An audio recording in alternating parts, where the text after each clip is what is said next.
Welcome to the Deep Dive, where we take your chosen sources and really distill the most profound insights.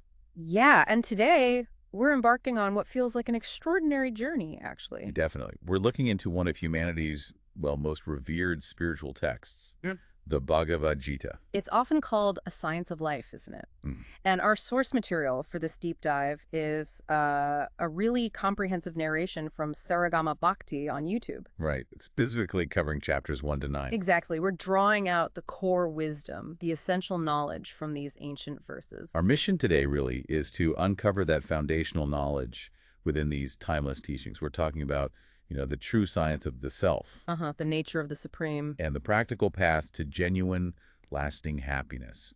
The kind that, transcends just temporary fixes. And you'll discover some surprising facts, maybe a few profound aha moments along the way. Yeah, things that might challenge how you view reality. We'll try to present it all in an engaging way, maybe with just enough humor to keep you thoroughly captivated. Sounds good. So let's begin this deep exploration. Okay, so to truly begin our deep dive, we really have to start with the Bhagavad Gita's, well, it's fundamental and honestly revolutionary message about the self. Which is, You are not this material body. right, that's the bedrock. And this isn't just some, philosophical idea to ponder.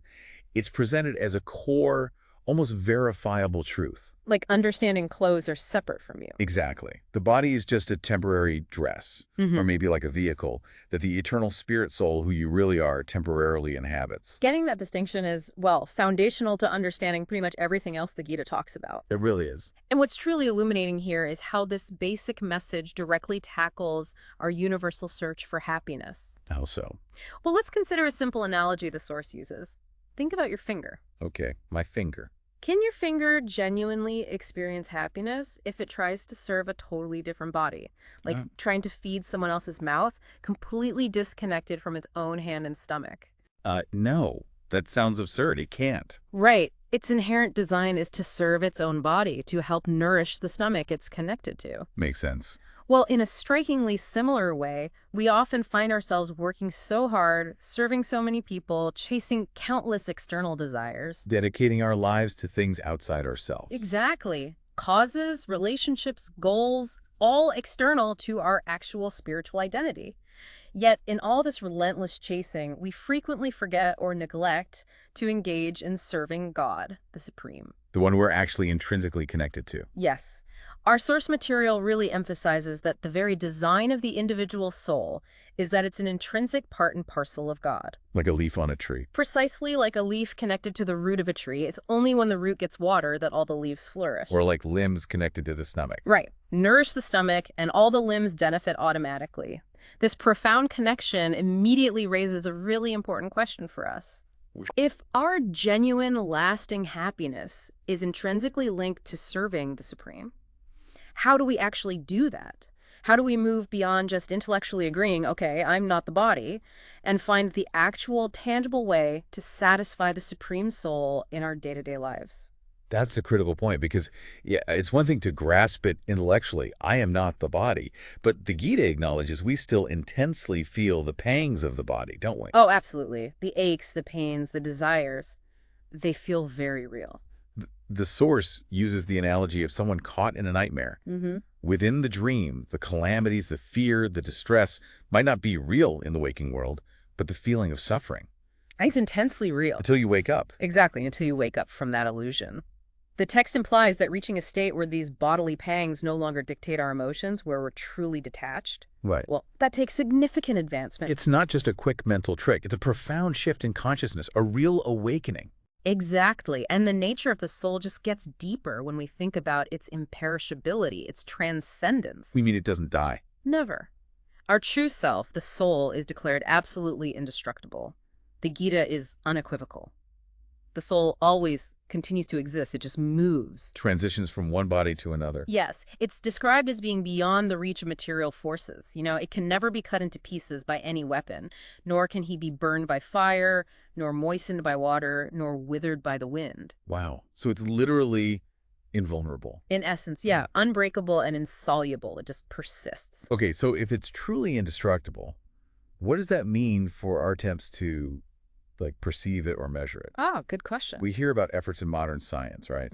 People trying to weigh bodies before and after death or using fancy instruments, maybe radar, to detect the soul's movement. Yeah, there's this continuous quest for material evidence of something that seems inherently non-material. So can it work? Well, this brings us to a fascinating and crucial point. If the soul is truly beyond material dimension, a state technically called turiya, Sharia. What's that exactly? it basically means a transcendental state of consciousness. It's completely beyond our normal waking, dreaming, or even deep sleep states. Okay. So if the soul exists in that state, can any material instruments ever truly perceive it? Doesn't seem likely, does it? Our source material strongly implies no. It suggests our human brains and minds are not designed to conceive soul through empirical observation alone. So observation won't cut it. The Bhagavad Gita suggests that true, perfect knowledge of the soul has to come from its creator, the ultimate source of everything. Not from our limited senses. Exactly. To believe that our limited material senses and minds can understand everything about this vast, complex universe, including the subtle soul, well, the Gita presents that as a kind of blind faith. Blind faith. Interesting twist. Usually faith is seen as the opposite of science. Right, but here the idea is that believing our limited tools can grasp the unlimited is itself a leap of faith, especially compared to the consistent logical knowledge in the Vedic texts. It's like a dog trying to understand calculus. The mind just isn't built for it. Precisely. Our human minds, bound by material perception, have inherent limits when it comes to grasping the purely spiritual and transcendental. Okay, this is where it gets really mind-bending, though. Let's talk about the soul's pervasiveness. A truly surprising fact from the source is that the soul is described as everlasting, all-pervading, unchangeable, immovable, and eternally the same. All-pervading? How? When it apparently animates bodies across this incredible spectrum from small ants and mosquitoes all the way up to whales and elephants. Wow. The same type of soul. That's what's suggested. And it even says life is there on all planets, and that in fire we find microorganisms. So life is potentially everywhere, not just Earth. That definitely challenges the standard view. It totally broadens our idea of life itself, way beyond what our senses pick up. Exactly. And this inconceivable nature of the soul, it doesn't mean it's illogical. Right. Just beyond our material grasp. It means our material minds, stuck in space and time, can't fully figure out the how. How can something so tiny animate a whale and a mosquito? How can it be all-pervading, yet distinct? So the answer lies beyond our own intellect. The Gita emphasizes that if we really want knowledge beyond our material limits, understanding it directly from the Creator, who knows both spiritual and material realms, is the only complete and reliable way. Got it. So step one in the science of the self. You're not the body. The soul is eternal, indestructible, transcendental, beyond what we can normally grasp. That's the foundation. All right, moving beyond the individual self, our deep dive now takes us to the ultimate supreme reality, how the Bhagavad Gita actually defines God. Or, as the text refers to him, Bhagavan. Right, Bhagavan. Our source explains that the core Vedic quest, the very foundation of this ancient wisdom, is called Brahma Jyasa. Brahma Jyasa, meaning? It translates to the earnest inquiry into spiritual existence and ultimate reality. Okay. So, while modern science meticulously analyzes the world, breaks it down into protons, neutrons, electrons, Building blocks of matter. the Vedas push way deeper. They trace reality past even those subatomic particles, identifying Brahma, or the spirit, as the ultimate fundamental reality. So it's about tracing truth all the way back to its absolute source, not just the material stuff we see. Exactly. Finding the origin. And what's fascinating here is how this ultimate absolute truth isn't revealed all at once. It comes in 3 progressive phases of realization. Phases, like levels. Sort of. First, there's Brahma. This is the all-pervading, impersonal, spiritual energy. Okay, impersonal energy. Like what? Think of it like standing really far away from a huge mountain. From that distance, it might just look like a hazy, indistinct cloud or a formless mass. Right, it's big, but no details. Exactly. That's Brahma, the fundamental spiritual energy that permeates every single atom of existence. It's everywhere, but sort of formless from that perspective. Okay, phase 1. Brahma, the energy. What's next? As one progresses spiritually, the second phase is Paramatma. Karma. This is the deeper understanding that this all-pervading energy actually comes from a person, a supersoul, who resides not just in every living being's heart, Wow, in my heart. but also within every single atom. That's incredible. It's like moving closer to that mountain now. You can clearly see its defined shape, the distinct trees on its slopes, maybe even individual rocks. More definition, more clarity. Yes, and the critical distinction here, while your individual soul, the Jivatma, is only conscious of its own specific body. Right, I only feel my own pain. Paramatma, the supersoul, is conscious of all bodies, all living entities, all at the same time. Whoa, okay, that's a huge difference. So Brahma, Paramatma, what's the final phase? And then the third and final phase, which our source calls the ultimate word in realization of absolute truth, is Bhagavan. Bhagavan again, the personal aspect. This is where one fully understands and can directly perceive the personal feature of God. It's like finally arriving at the mountain. Okay. You're not just seeing its shape anymore. You're experiencing the vibrant life teeming within it, appreciating its unique details, its intricate features. So it's not just energy, not just an overseer, but a distinct personality. Precisely. And this directly tackles the common idea that God is just some impersonal force or energy. Which seems incomplete, right? Well, think about it. Look at the intricate, beautiful designs all around us, the complexity of a human eye, the perfect balance of a galaxy. It implies a designer. It strongly suggests a conscious designer, doesn't it? Energy by itself is just inert. It can't act automatically or spontaneously create such incredibly complex, purposeful designs. There has to be an intelligent, conscious source behind it all. That makes logical sense. So what does this multifaceted understanding, culminating in Bhagavan, truly mean? The term Bhagavan itself carries immense weight. It's not just a name. No, it's a definition. Our source explains it, drawing from the ancient sage Parashar Muni. Vasudeva's father. That's the one. Bhagavan is defined as the one who possesses 6 specific opulences or perfections in their absolute complete form. 6 opulences. What are they? All riches, all beauty, all wisdom, all power or strength, all fame, and all renunciation. Completely. Wow. All of them in completion. In completion. Think about it. No one in this material world ever could truthfully claim to possess all the riches or all the beauty or all the power in the universe. No way. Only Bhagavan can. It's a definition of absolute ultimate supremacy. So Bhagavan isn't just an abstract idea. Not at all. It means a conscious, fully realized person who possesses all these ultimate complete attributes. Okay. And this brings us to a really profound and central concept in the Gita. Achincha peda apeda tattva. Okay, say that again slowly. Achincha peda apeda tattva. What does that mean? It's Sanskrit, and it describes God as being simultaneously one and different from his creation. One and different. How does that work? It means Brahma, that all-pervading impersonal energy, and Bhagavan, the personal aspect, aren't contradictory. They're non-different features of the same absolute truth. Still trying to wrap my head around that. The best analogy is the sun and sunlight. Okay. Sunlight is an emanation, right? It's part of the sun, and it spreads everywhere. But just touching the sunlight doesn't mean you're physically touching the sun planet itself. Right. Sunlight is from the sun, but it's not the sun globe. Exactly.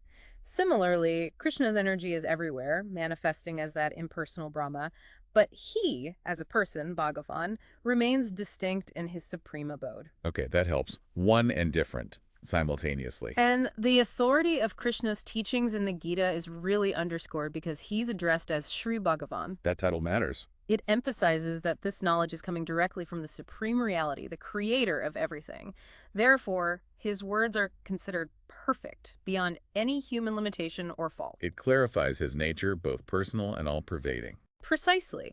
And this also sheds critical light on Krishna's own transcendental nature, especially his appearance in the world. Which the Gita describes as an appearance, not just a normal birth. Exactly. Our source emphasizes that Krishna's unique descents and activities are divyam. Divyam, meaning Completely transcendental, spiritual, not subject to the material laws of nature that bind you and me. Okay. And here's a truly profound point from the text. One who understands this divine nature of Krishna's appearances and activities will also become immortal. They can transcend the cycle of birth and death just by understanding this. Just by understanding. Wow. But this insight naturally brings up a crucial question. I think I know what it is. If Krishna is the supreme God, how can he seem to take birth? Or even seem to die? Like the story of the arrow hitting his toe at the end of his time on Earth. Exactly. It seems totally contradictory to being all-powerful and eternal. So how does the Gita explain this apparent contradiction? Let's unpack this. Well, the explanation likens it to a dramatic actor on a stage. An actor. Yeah, an actor might act as if he has taken birth. He acts as if he is dying. But it's all just part of the performance, right? Okay, it's a role they're playing. Krishna performs these divine roles, these lilas or pastimes, to attract us, conditioned souls in the material world, to draw our attention to his amazing and captivating activities. So the birth and death are part of the divine play. That's the idea. And his extraordinary activities are clearly not those of an ordinary human. Our source gives some powerful examples. Like what? Like when Lord Krishna showed in his mouth all the universes to Mother Yashoda. The entire universe in his mouth. Oh! Or when Lord Krishna lifted Great Hill Govardhana on his little finger for 7 days continuously. Lifting a mountain on his pinky for a week. Yeah, to protect his devotees from the god Indra's anger and rain.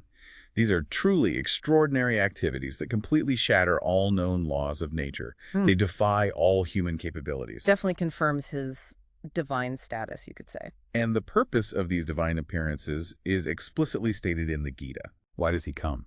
Krishna says he descends whenever and wherever there is a decline in religious practice and a predominant rise of irreligion. So when things get spiritually out of balance. Right. He comes to deliver the pious and to annihilate the miscreants, as well as to reestablish the principles of religion.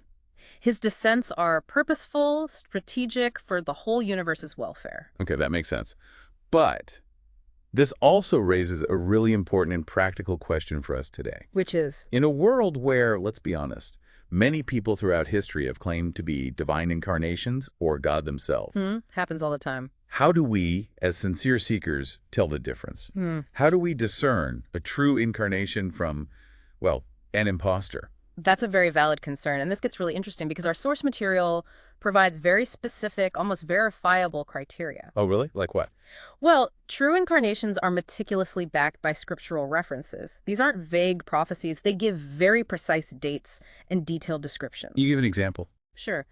The Srimad Bhagavatam, another ancient Vedic text, apparently predicted Lord Buddha's appearance 5,000 years ago. It even specified his province and his mother's name. Wow, that's specific. Yeah. And similarly, for Sri Chaitanya Mahaprabhu, who appeared in the 15th century, the scriptures supposedly detail his exact birthplace, his parents' names, and his specific mission, which was spreading bhakti yoga. Okay, so scriptural prediction is one check. What else? Beyond scriptures, true incarnations are said to have distinct, special symbols on the soles of their feet. Specific auspicious marks described in the texts. Marks on their feet.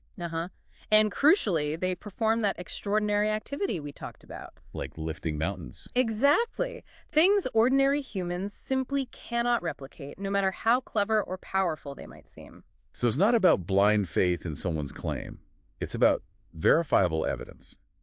Scripture, specific signs, and genuinely transcendental deeds. That's the framework the Gita provides for discernment. Okay, let's pivot our deep dive now to what the Bhagavad Gita rather soberly describes as the human predicament. Sounds serious. It is.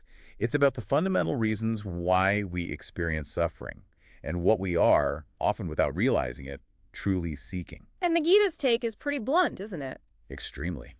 The fundamental design of this material existence is starkly described as dukkhalayam ashashvatham. Dukkhalayam ashashvatham, meaning... It translates to an abode of misery, temporary. An abode of misery, that's harsh. It is.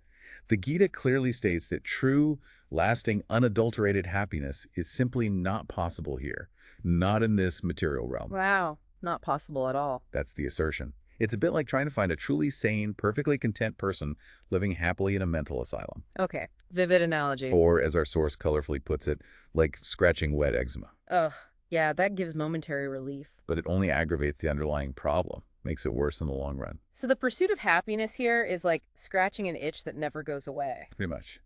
Our source emphasizes that this illusion of material happiness is one of the biggest traps we fall into. We're constantly deluded.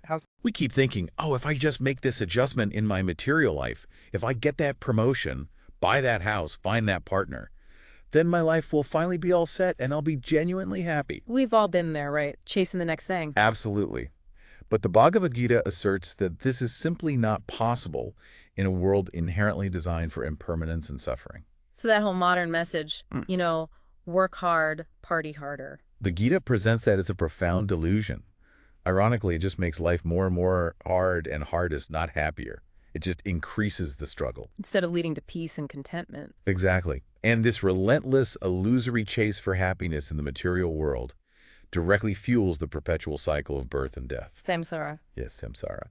The sum and substance of material life, according to the source, is characterized by constant, strenuous hard work and this underlying current of fear. Fear. What kind of fear? It's termed pavarga in Vedic tradition, meaning defeat, fatigue, struggle, fear. It comes precisely because we're trapped by our material attachments and desires.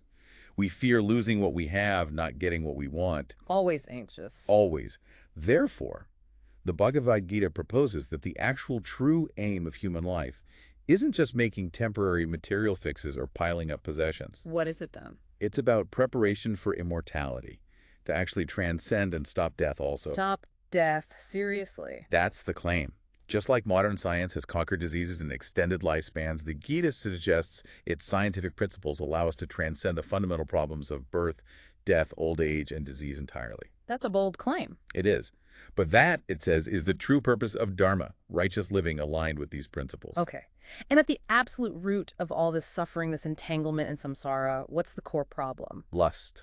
Lust. Just sexual desire. Not only, it's broader.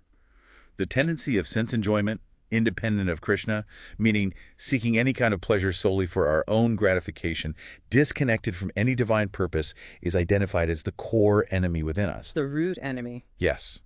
And the Gita describes this clear, destructive chain reaction. It starts subtly, while contemplating the objects of the senses, just thinking about things we desire. A person develops attachment for them. That attachment then intensifies, and from such attachment, lust develops, that intense, insatiable craving. Okay, attachment leads to lust. Then what? And from lust, anger arises, usually when our desires get blocked or frustrated. Makes sense. Frustration leads to anger. Then from anger, delusion arises, clouding our judgment, we lose perspective. And from delusion, bewilderment of memory. We forget our real purpose, our past lessons. Memory gets clouded. When memory is bewildered, the Gita says, intelligence is lost. We can no longer tell right from wrong, beneficial from harmful. So intelligence goes out the window. And when intelligence is lost, the final step is one falls down again into the material pool, further entangled, deeper into the cycle of suffering. Wow, that's a slippery slope, starting just from thinking about sense objects. Exactly. So what does this truly mean for our daily lives? It's not just about avoiding the big, obvious vices like extreme greed or violence. No. The Gita suggests that any kind of sense enjoyment, if pursued uncontrollably, without a higher spiritual purpose, can suddenly become like an intoxication, an addiction. Like any addiction. Yeah, it's insidious. We often start without really needing the object of desire, but through repeated indulgence, we get to a point where we feel we cannot live without it. Even if the pleasure is fleeting. Even if it offers only temporary pleasure at a disproportionately huge spiritual cost. The source uses that vivid analogy of the moth. Right, flying into the flame. Blindly driven towards the fire, drawn by the perceived happiness of the light, but ultimately losing its life. The pleasure is not only temporary, but fundamentally misleading. It leads to greater suffering. And this whole destructive cycle is fueled by, what did the source call it? The delusion of material desires. Exactly. Stemming from our conditioned perception. Our understanding, our perspective of the world, is given to us under the control of material nature. Conditioned perception? Like how? Well, the example given is a pig finds stool tasty and desirable. Humans with different conditioning find sweets delightful. Okay, point taken. Different bodies, different tastes. It highlights that we don't have absolute perception of what's truly good or bad, pleasurable or painful. Our desires are shaped by our material conditioning. And this distorted view leads to mistakes. Often misguided approaches, yeah, even when we try to connect with the divine. The source mentions Duryodhana from the Mahabharata again. What did he do? He went to Krishna before the big war, but not for Krishna himself, not for devotion or guidance. What did he want? He asked for Krishna's powerful armies, his military strength. He thought material power would bring him victory and happiness. Seeking material benefits from God, not God himself. Exactly. And that kind of approach, seeking stuff from God rather than desiring God, ultimately leads to suffering because it's based on a false idea about where true fulfillment comes from. And the inevitable result of chasing external material satisfaction like that Is a profound lack of fixed intelligence. The Gita states it clearly. Without a genuine connection to Krishna consciousness, our intelligence will not be fixed. Meaning our minds are all over the place. Leads to a perpetually disturbed mind, constantly agitated, constantly wondering what will make me happy. What's next? What else do I need? That sounds exhausting. It is. That incessant mental chatter, that agitation, prevents any real peace, any lasting happiness. It keeps us firmly trapped in that futile cycle, always chasing, never truly finding. All right, so we've unpacked the human predicament, why we suffer, why we chase illusions. Now let's explore the solutions the Bhagavad Gita offers, the various paths to realization. The science of yoga. Right, but the Gita presents yoga as much more than just physical postures or breathing exercises, doesn't it? Oh, absolutely. It's introduced as Buddha yoga. Buddha yoga. The art of all work, essentially the best way of performing any action. The art of work. Interesting. So it's not about stopping work. Not at all. The essence isn't abstaining from duties, but performing them with a specific consciousness. Without attachment to the results, offering the fruits of your actions to the Supreme. Working without expecting a specific outcome for yourself. Exactly. And what's truly fascinating here is the promise that comes with following Buddha yoga, this yoga of intelligence. What's the promise? It's described as all-inclusive. It doesn't just promise spiritual advancement and eventual liberation, but also that all the material comforts follow automatically by the grace of the Supreme Lord. Really? Material comforts too. How does that work?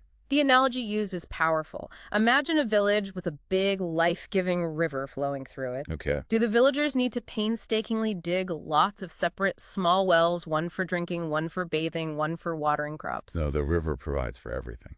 Precisely. The river satisfies all needs comprehensively.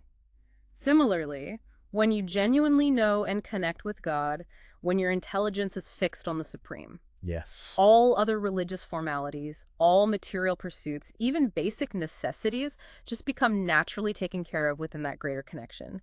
Everything needed is provided by divine grace. Wow.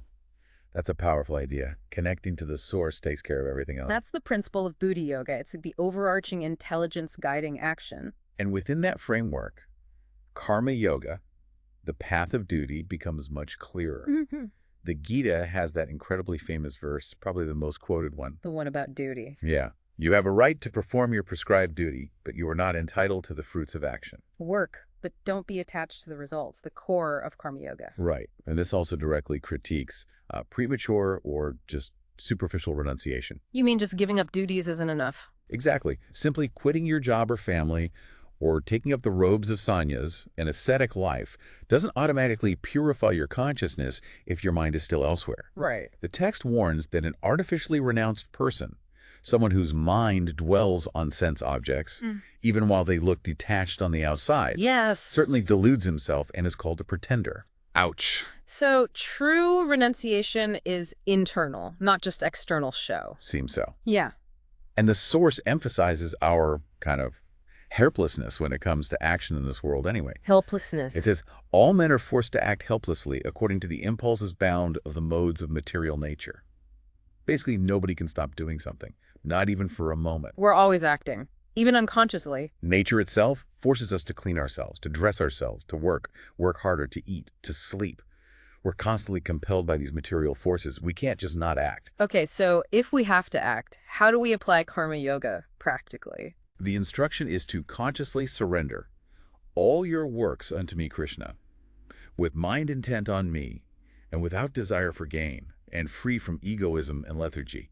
Surrender the work, focus the mind, drop the ego and laziness. That transforms every action. Even if you're a householder, busy with a demanding job or family life. Yes. The Gita says, if he performs activities in this fashion for the satisfaction of Krishna, he can experience the same profound bliss and liberation as a full-time renunciant, a sannyasi. So your external situation doesn't have to change, just the internal consciousness. Exactly. The analogy our source uses is brilliant. Think of a bank cashier. Okay. They handle huge sums of money all day, right? Counting it, sorting it, giving it out.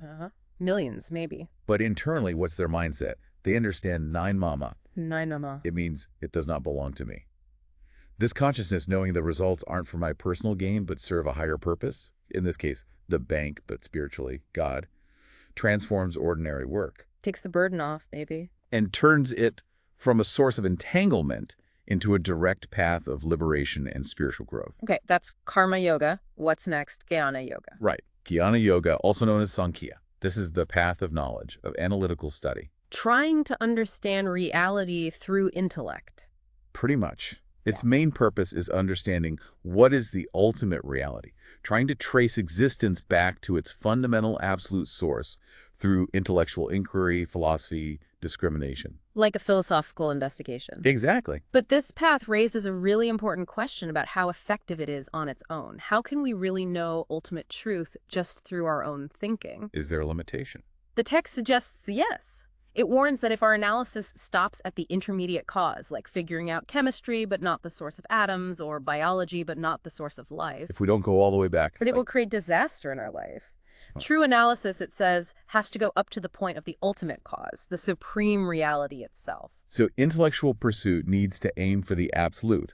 And another limitation mentioned is that philosophy without religion, meaning without direct guidance or instruction from God, is incomplete. And vice versa, religion without philosophy can become, dogmatic. Need both head and heart. Seems like it. Jnana yoga is presented as a longer, perhaps more difficult path.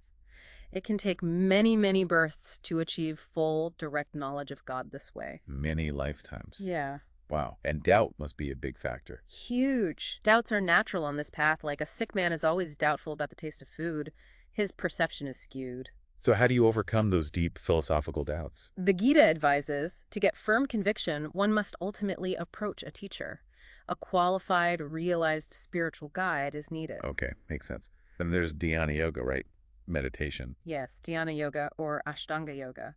The path of mystic meditation and intense physical discipline. What does that involve? The process involves things like completely shutting out external sense objects, fixing your vision between the eyebrows, suspending the breath using pranayama techniques, and rigorously controlling the mind and senses. Very disciplined. Sounds intense.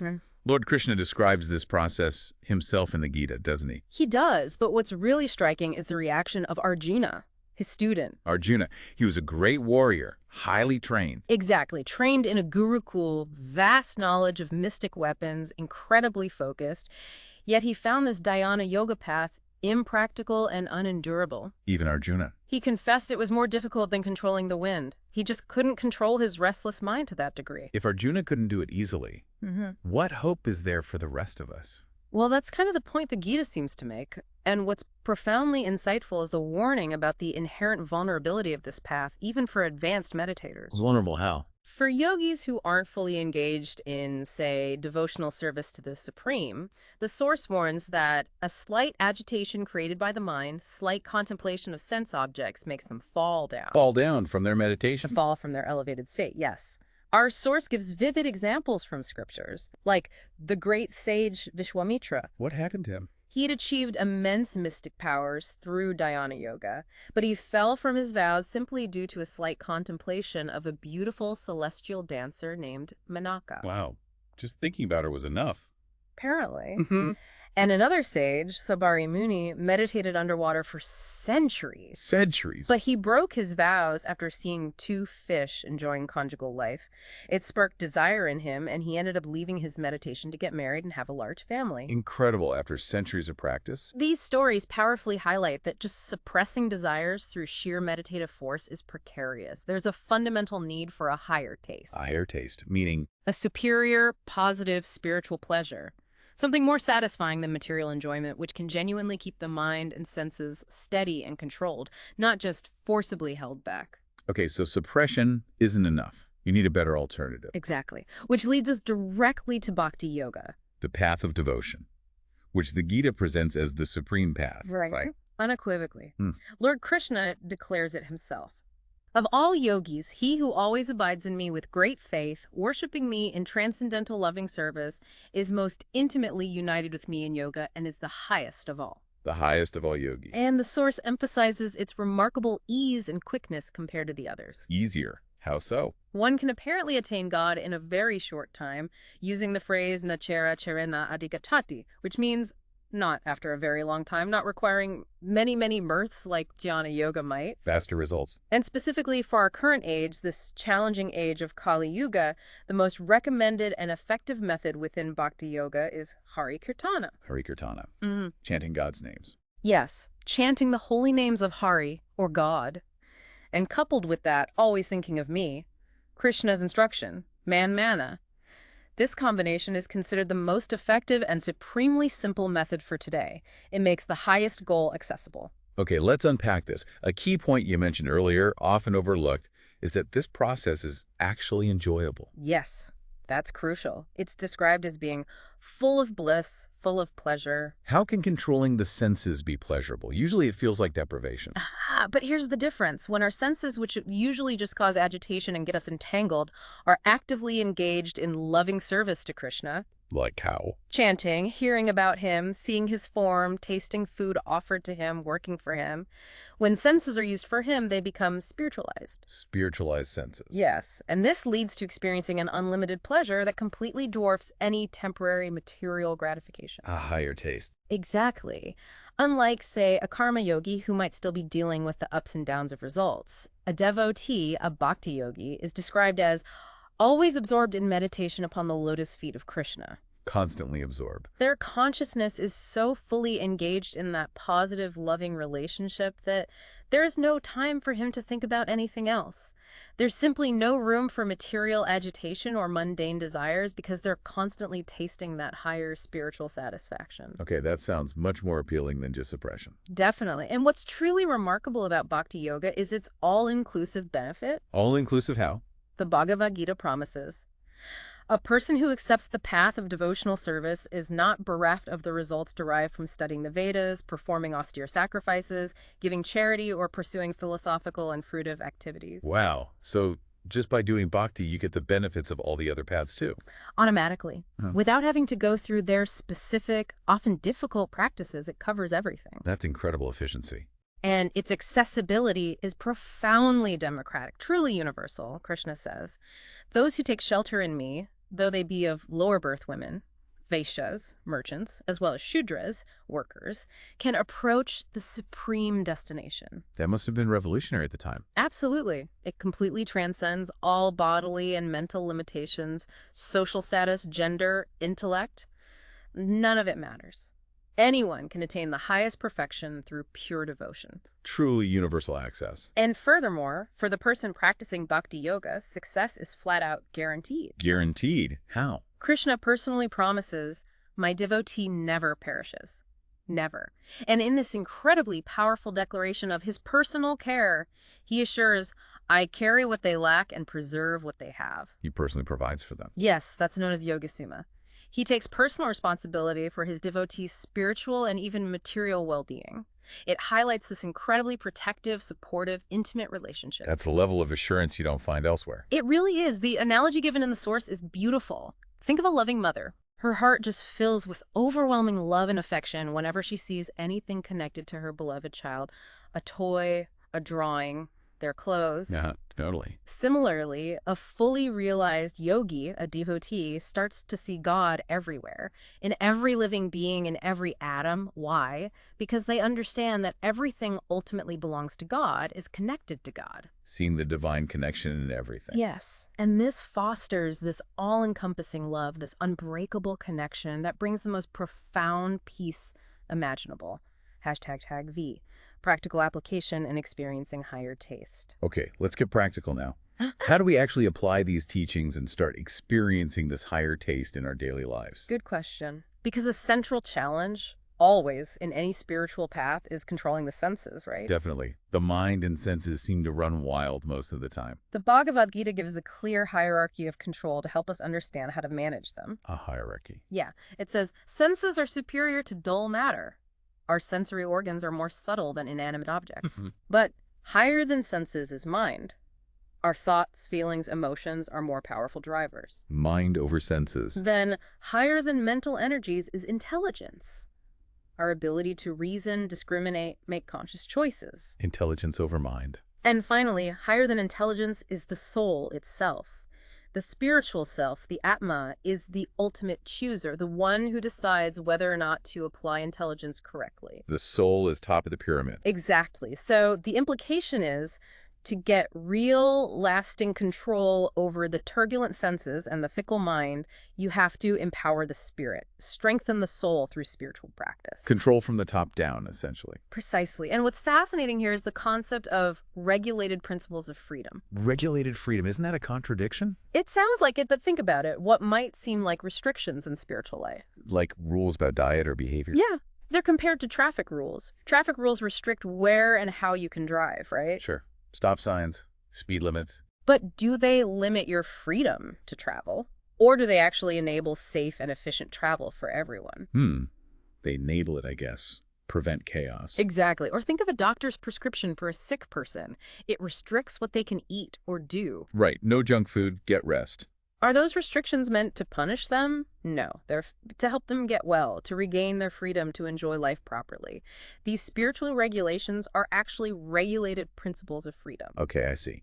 They help us become fit to enjoy life truly without the negative consequences of just doing whatever we want. They purify us, strengthen us, leading to authentic freedom, not just license.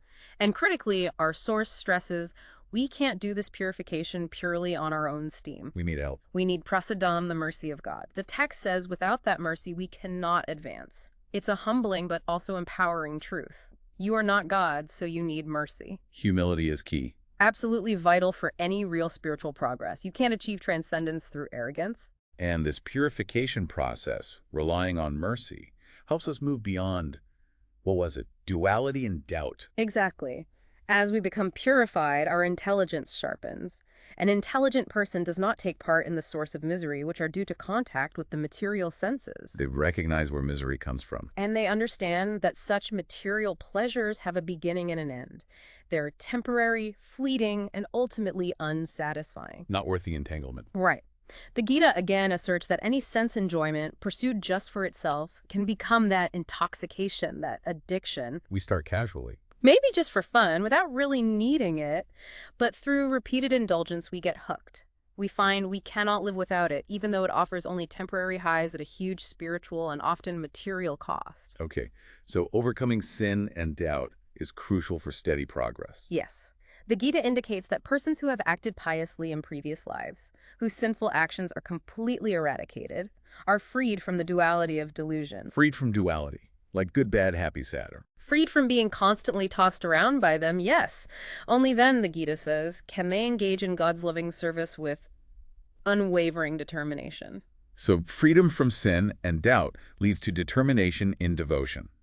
Which brings up an important practical question. How do we actually become free from sins and their reactions? Exactly. Well, the Bhagavad Gita, especially as understood through the Vaishnava tradition, points to 4 regulative principles as foundational pillars. They act like the main supports for preventing other sins and purifying consciousness. 4 principles. What are they? They are no intoxication, no gambling, no illicit sex, no meat eating. Okay, those are quite specific. Following these is said to help clear away doubts and create a fertile ground, a clean slate for genuine spiritual advancement. And in that purified state, what happens to the devotee? They develop profound equanimity. The Gita says such a person becomes dear to everyone and everyone is dear to him. There's a natural affection. They are neither attached nor detached in the ordinary sense. They aren't clinging to pleasant things or hating unpleasant things. Their focus is simply seeking Krishna's pleasure in all situations. So they're stable through life's ups and downs. Completely. They remain undisturbed whether honor is coming, dishonor is coming, pain is coming, pleasure is coming. They see both favorable and unfavorable circumstances as potentially beneficial or at least temporary and instructive for their spiritual growth, rather than getting elated or devastated by them. That's real inner peace. So what does this state of equanimity and detachment mean for the ideal goal, the self-satisfied soul? The Almarati. Right, Amarati. What's that state like? It's described as the supreme realization where one's happiness is within, who is active within, who rejoices within, and is illumined within. Right. This person is actually the perfect mystic. Happiness totally independent of external stuff. Exactly. Such a person, fully absorbed in that inner spiritual joy, attains unadulterated peace that cannot be disturbed by anything outside. And how is that peace attained practically?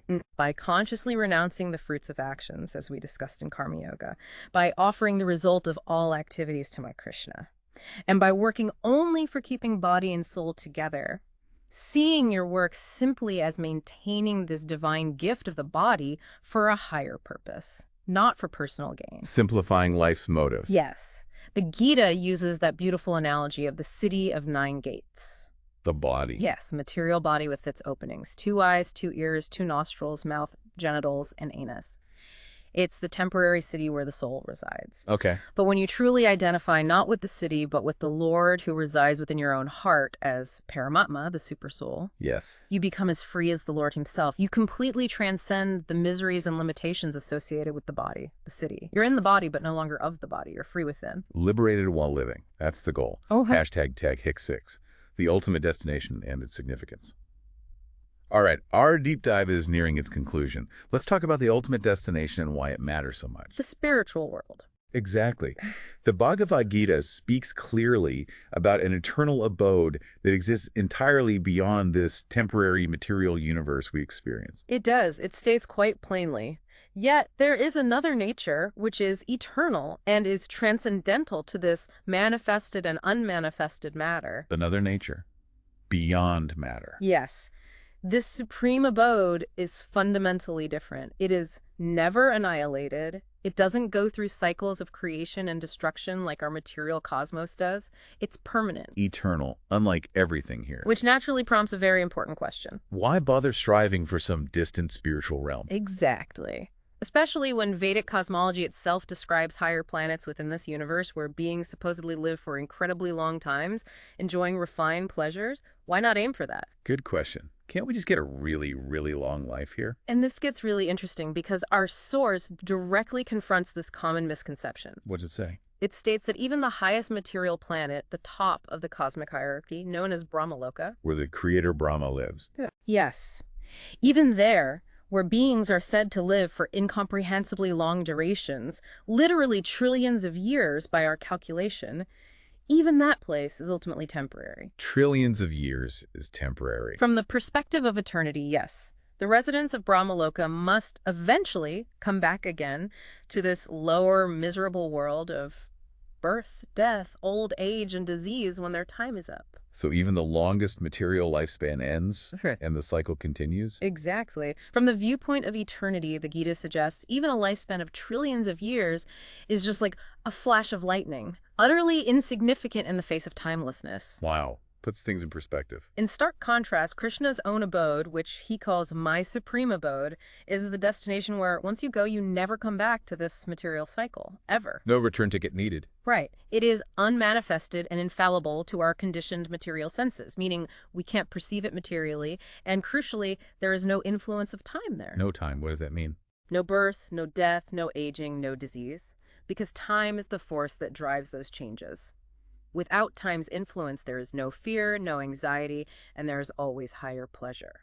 Eternal existence, free from all suffering, full of bliss. That sounds like the ultimate goal. That's how it's presented, the truly desirable permanent destination. And how do we get there? What's the ticket price? Attaining this supreme destination, this eternal abode of bliss and knowledge, is possible through one specific means: unalloyed devotion. Bhakti again.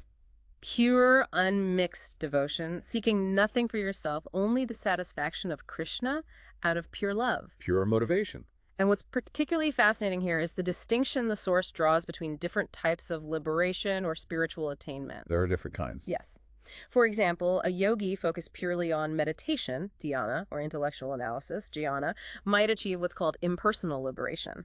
They might merge into the spiritual effulgence of Brahman, that all-pervading energy we talked about earlier, sort of dissolving their individuality, floating as a spiritual spark in that light. Okay.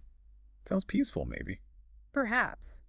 But our source describes this state as potentially not very nice living, almost like spiritual suicide. Suicide. Why? Because the individual spiritual identity, the potential for a loving, reciprocal relationship with God, is lost in that impersonal merging. There's peace, maybe, but no active relationship, no exchange of love. Ah, so you lose your personality. Whereas the attainment of the personality of Godhead, getting to Krishna's personal abode and having his direct loving association, that requires a loving devotional attitude. It requires maintaining your spiritual identity for that relationship. So personal liberation through bhakti is seen as higher than impersonal merging. That's the hierarchy presented. It highlights the supreme importance of that personal connection, that active, loving relationship with the supreme person. And the Gita also clarifies God's simultaneous presence, Yeah. right? Both personal and everywhere. Yes, it revisits that achinta abheda concept. Krishna, although residing personally in his supreme abode, Far away in the spiritual world. is also all-pervading and everything is situated within him. This is his mystic opulence. How does he do that? It means he can simultaneously maintain the entire creation impersonally through his various energies like Brahma, while also directly, personally maintaining and interacting with his devotees in the spiritual world. Mind-boggling, both at once. It's a unified, inconceivable truth. And importantly, the source stresses the reliability of this Vedic knowledge. Compared to science. Well, unlike modern scientific theory, which, as we know, constantly changes, Pluto is a planet one day, not the next, fundamental physics theories get revised. Science evolves. Vedic theory, because it's considered divinely revealed, it doesn't change. It offers a consistent, eternal understanding of ultimate reality. That's the claim. Stability versus constant flux. Right. And lastly, the Gita touches upon the auspicious moment of death, particularly for very advanced yogis. The timing of death matters. For certain yogic paths, yes. It describes two fundamental paths a soul can take when leaving the body. One in light, leading to liberation, no return. The good path. And one in darkness, the path leading back to material existence, to another birth. The path of return. And yogis who are highly advanced in pranayama, breath control, are described as potentially having the ability to consciously choose their moment of departure, leaving the body during specific astrological or cosmic alignments considered auspicious for the path in light. Wow, they can choose when to die. For those highly advanced practitioners, that's suggested. But what about the rest of us? What about those who aren't perfect yogis, who don't have that kind of control over consciousness at the very end? Yeah, that sounds like most people. Exactly. And what's profoundly reassuring here is the Gita's instructions specifically regarding the bhakti yogi, the true devotee. What about them? Do they need an auspicious time? No. It says, a yogi, meaning a bhakti yogi, who knows well about these two paths, he is not disturbed. Why? Because a bhakti yogi is always absorbed in thoughts of Krishna whenever he leaves the body. Their focus is constant. It's not about manipulating external circumstances or picking the perfect astrological moment. For a dedicated devotee, the Gita says his entire life is auspicious. Every single moment they spend thinking of Krishna, serving Krishna, connecting with Krishna, purifies them. So their constant devotion overrides the need for specific timing. Yes, their unwavering absorption and devotion transcends the need to worry about material timings or paths because their loving connection itself guarantees their ultimate destination, ensuring they reach Krishna regardless of the external circumstances of their departure. #tagoutro. So wrapping this all up, what does this deep dive into the first half of the Bhagavad Gita really mean for us? Well, we've certainly covered a lot of ground. We've delved deep into these profound insights on the soul, the nature of the supreme reality, and these different paths to self-realization and liberation. Yeah, we looked at karma yoga, jnana yoga, dhyana yoga. And we saw that while many paths exist, the path of unalloyed devotional service bhakti yoga is consistently presented as, well, the most direct, the most joyful, and ultimately the most accessible, especially for us living in this current age, Kali Yuga. It's framed not just as a temporary fix for our anxieties. Right, but as a permanent escape route from the whole cycle of misery leading to that eternal blissful life in the spiritual realm we just talked about. Which leaves us, I think, with a really important question to ponder, doesn't it? It does. Are you, the listener, content with merely changing your material dress over and over again, just endlessly experiencing the temporary highs and inevitable lows of births and deaths in this fleeting world? Or are you ready to engage in what the Gita presents as the true scientific process? The process that leads to genuinely ending that cycle of repeated birth and death forever. By understanding your eternal spiritual identity and rediscovering your intrinsic loving connection to the Supreme Soul, it's a fundamental choice the Gita puts before us. And the Bhagavad Gita ultimately offers what it calls the most confidential, most loving instruction directly from Krishna himself. The culmination of the teaching. He says, "Always think of me, become my devotee, worship me and offer your homage unto me. Thus you will come to me without fail. I promise you this because you are my very dear friend." Wow, it's so personal. My very dear friend. Exactly. It's presented as this heartfelt invitation, not some harsh command. An invitation to a life filled with profound peace, real purpose, and truly lasting happiness. A life where your spiritual destiny is genuinely put back into your own hands, simply by cultivating that devotion, that constant remembrance of the Supreme. It really is a journey that promises to transform your daily life from the inside out. So we genuinely encourage you, if any of this resonated, to explore these concepts further. Take advantage of this timeless wisdom so readily available in the Bhagavad Gita. Yeah, read it, study it, discuss it. And really consider how these ancient insights might fundamentally transform your daily life, leading you towards a much more fulfilled, meaningful, and purposeful existence. Well said. Join us next time on The Deep Dive for another exploration into the heart of knowledge.